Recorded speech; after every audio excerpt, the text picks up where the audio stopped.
की दहलीज। शादी के बाद नताशा अपने ससुराल में एक खुशहाल जिंदगी जी रही थी।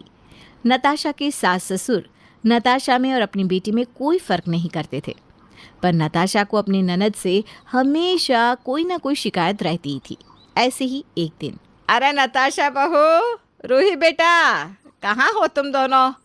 ज़रा 2 मिनट के लिए इधर आ जाओ। मैं तुम दोनों के लिए एक गिफ्ट लेकर आई हूँ। सुशीला की आवाज़ सुनकर रूही और नताशा दोनों बाहर आती हैं, जहां सुशीला उन दोनों को कपड़े दिखाती हुए कहती है, आज मैं ना तारा बहन के साथ दुकान पर गई थी, तो मैंने सोचा तुम दोनों के लिए भी कपड़े खरीद लूँ। नताशा बहू, मैंने ये तेरे लिए साड़ी ली है। और रूही बेटा, तुझे कुर्ता और जीन्स पहनना पसंद है ना? तो तेरे लिए कुर्ता और जीन्स लेकर आई हूँ। माँ, आप कितनी अच्छी हो। सच में आपको हमारा कितना ख्याल रहता है। आप हमारी हर छोटी बड़ी ज़रूरत को हमेशा याद रखती हो और हमारी पसंद को तो आप ऐसे भाप लेती हो जैसे हमारी पसंद ही आपकी पसंद है। बेटा, मैं एक माँ हूँ। अगर मुझे पता नहीं होगा मेरे बच्चों को क्या पसंद है, तो किसे पता होगा? माँ जी, साड़ी तो सच में बहुत अच्छी है, पर पता नहीं क्यों कुछ दिनों से मेरा भी ना रूही दीदी की तरह जीन्स और कुर्ता पहनने का दिल कर रहा है।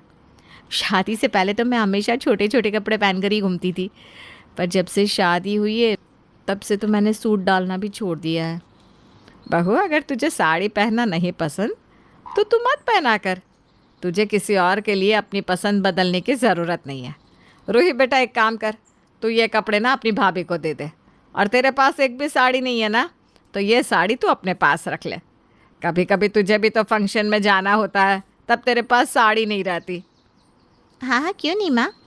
वैसे भी मेरे कपड़ों से महंगे तो भाभी के कपड़े हैं। और मुझे तो महंगे कपड़े ही पसंद है। रूही बिना कोई शिकायत करे अपनी भाभी से अपने कपड़े बदल लेती है।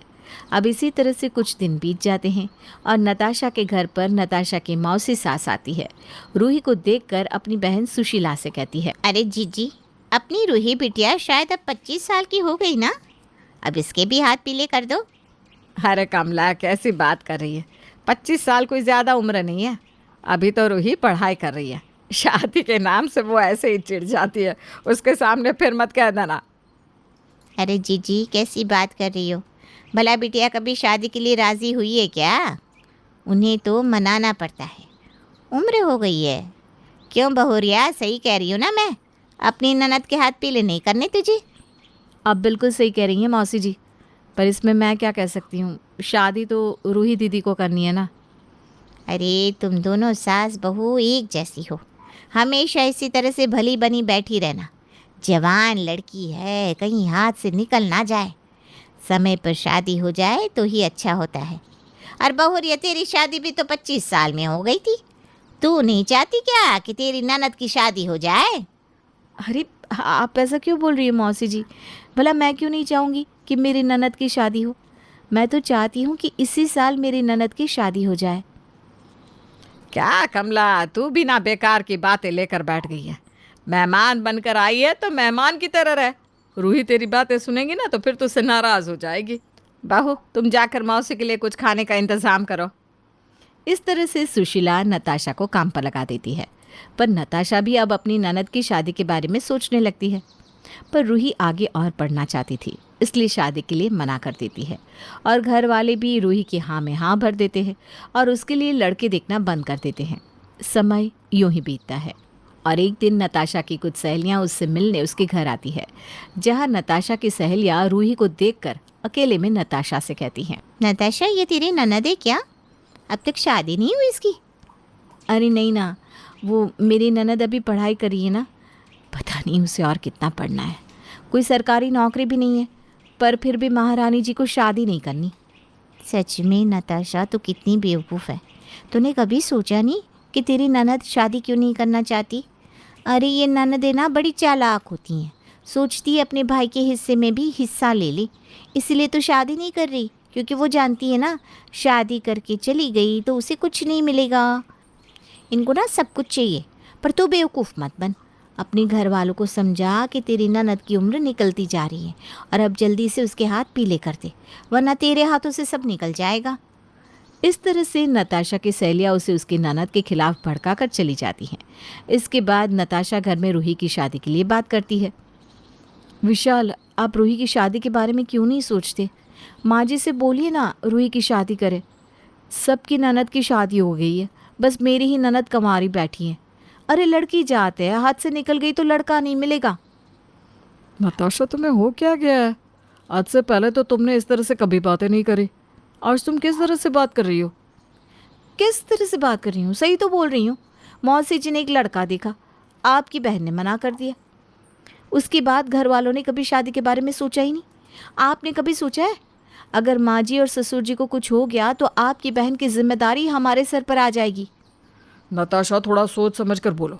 और रही मेरी बहन की बात, तो वो अभी पढ़ना चाहती है, और मेरी बहन जब तक पढ़ना चाहती है वो पढ़ेगी। तुम होती कौन हो उसकी पढ़ाई को रोकने वाली?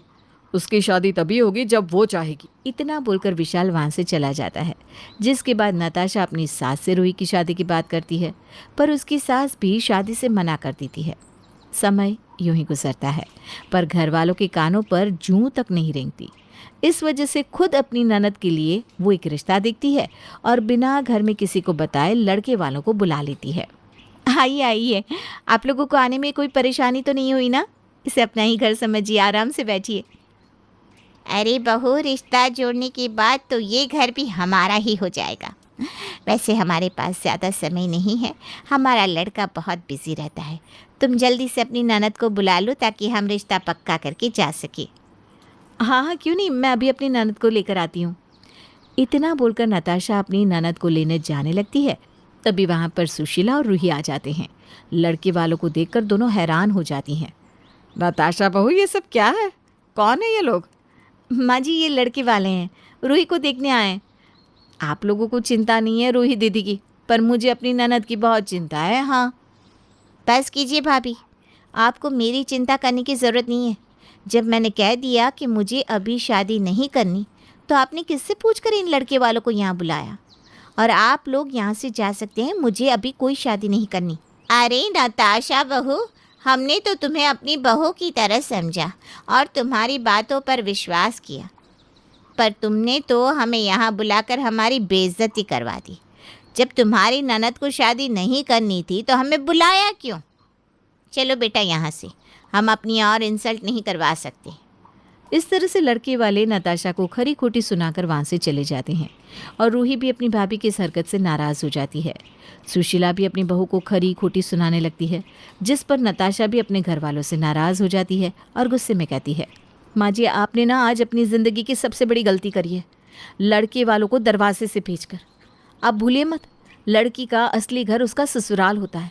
अब पूरी ज़िंदगी अपनी बेटी को अपने साथ नहीं रख सकती, और मैं आपकी बेटी को ज़्यादा दिनों तक झेल नहीं सकती। अगर एक बार उम्र निकल गई ना तो शादी भी नहीं होगी। बस बहुत हो गया भाभी, बहुत बोल दिया आपने और बहुत सुन लिया मैंने। मेरी ज़िंदगी का फैसला करने वाली कौन होती हैं आप? आज पहली बार रूही और सुशीला नताशा को खरी खोटी सुनाते हैं, जो नताशा से बर्दाश्त नहीं होता, और वो गुस्से में अपना घर छोड़कर मायके चली जाती है। जब नताशा के पिता को पता चलता है कि किस वजह से नताशा अपना ससुराल छोड़कर मायके आई है, तो उसके पिता भी नताशा पर नाराज़ होते हैं और उसे समझाने की कोशिश करते हैं। नताशा बेटा, ये तूने बिल्कुल सही नहीं किया। अगर तुझे ये लगता है कि लड़की का असली घर उसका ससुराल होता है, तो तू यहाँ क्या करने आई है? तेरी शादी होने के बाद हमारा भी तुझसे कोई रिश्ता नहीं रहा, इसलिए तू अपने ससुराल वापस जा। हम तुझे पूरी ज़िंदगी नहीं संभाल सकते। मैंने तुझे ऐसे संस्कार तो कभी नहीं दिए थे। मेरे घर के दरवाजे तेरे लिए हमेशा के लिए बंद हो जाए, इससे बेहतर है कि तू अभी अपने ससुराल चली जा और अपनी गलती की माफ़ी अपने घर वालों से मांग।